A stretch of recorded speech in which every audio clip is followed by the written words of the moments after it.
Can we stop doing podcasts? No.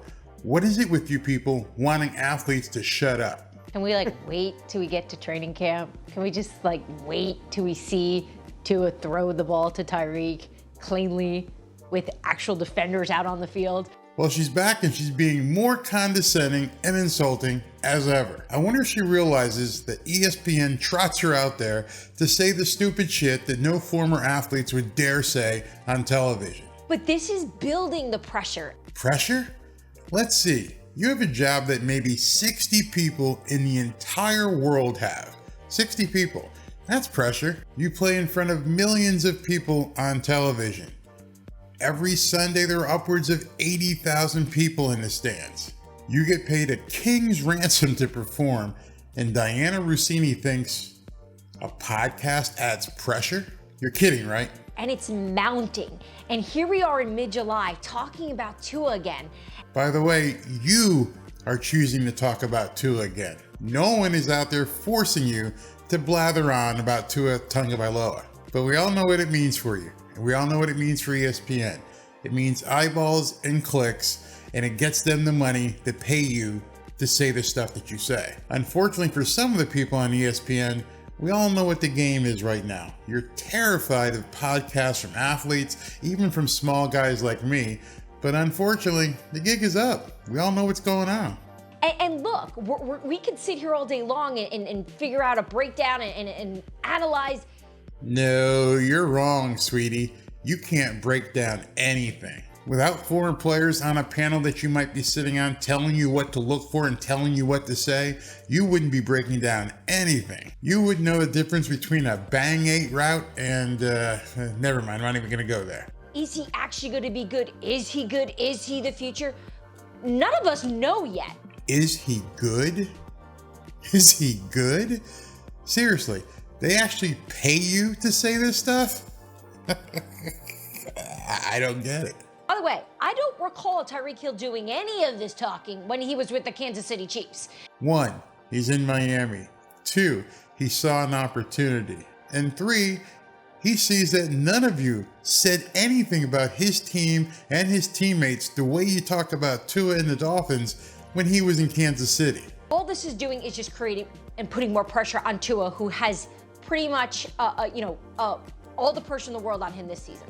Man, I should do a shot every time she says the word pressure. But Louis Riddick, an actual former NFL player and former NFL executive, tries to bring this chick a big dose of reality. Check this out. I think with Tua, we lose perspective on, what he was dealing with from an injury perspective when he came into the NFL. I think we lose perspective on maybe the dysfunctional relationship between him and the coaching staff while he was down there. We lose perspective on the just absolutely atrocious offensive line and lack of weaponry, lack of run game surrounding him. You think? A horrible coach who's now suing the team, a lack of surrounding talent, no offensive line, no innovation in the offense? Yeah, I'm pretty sure he was hobbled. You can't make offensive linemen block better.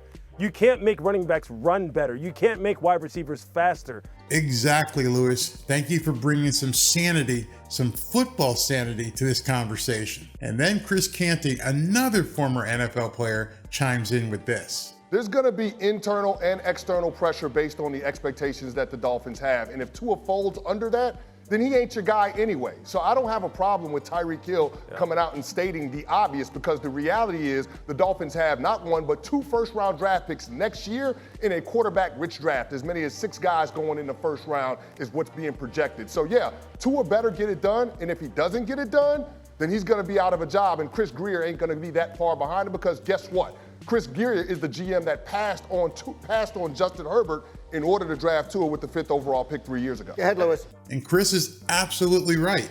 If Tua somehow folds under this pressure that everyone keeps talking about, then he's not the guy for the team. I love Tua. I want to see him succeed, but Chris is absolutely right. But none of us really think that Tua is going to fold under pressure. And obviously, his teammates don't see him as that type of man. I don't like the Justin Herbert comparisons whatsoever. I think it's just a fallacy that people are putting out there. You're comparing apples to oranges. Given what Lewis said earlier in this interview, it's obvious that Justin Herbert didn't have to deal with the type of challenges that Tua Tagovailoa had to deal with in Miami. For some reason, most sports journals just completely overlook that fact. Then Lewis comes back with some perspective that none of the sports journals ever want to consider. Check this out. Maybe, just maybe, Tyreek and Jalen are telling the truth. Maybe they do really like what they see. This guy was the 5th pick of the first round, okay? He was lighting it up down in Alabama and throwing the football, and we were all sitting there going, man, this kid can play. Okay, so it's not like all of a sudden we're talking about some bum or some scrub who all of a sudden just duped his way into the top 5, into being a top 5 pick in the first round. He earned that. But maybe Jalen and Tyreek are telling the truth. We're going to see. Boom. Exactly. Has anyone even considered why Tyreek Hill and Jalen Waddle would put themselves out there this way defending Tua?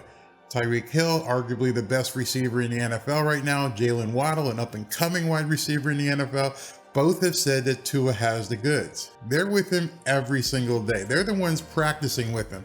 They're the ones that are watching film with him. I think they know a little bit more than Dianna Russini. But no, that doesn't stop her. Here she comes back with another 2-cent offering. He could be right based on the experience he's had, but we haven't seen it yet. Who's this we? Mike McDaniel has obviously seen it. Tyreek Hill has seen it.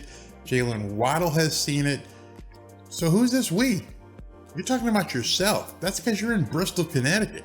When she says we haven't seen it, she means she hasn't seen it. And who cares if she's seen it?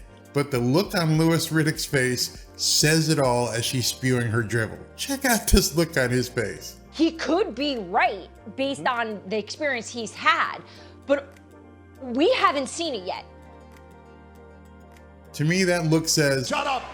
At the end of the day, I think his heart's in the right place. He's showing support, but I just don't believe it helps Tua. I don't know what ESPN's game plan is for putting Dianna Russini on, but she's an absolute joke. A really bad joke. Let me know what you think. Is Dianna Russini merely a stage prop that ESPN just puts out there to spew drivel? Or do you think she's got some merit to what she says? Let me know in the comments. And if you'd like to see any of my other videos about Dianna Russini, go ahead and just watch this one right here. Talk to you guys soon, but let me know in the comments what you think about Dianna Russini. Thanks for watching. Is he actually going to be good? Is he good? Is he the future?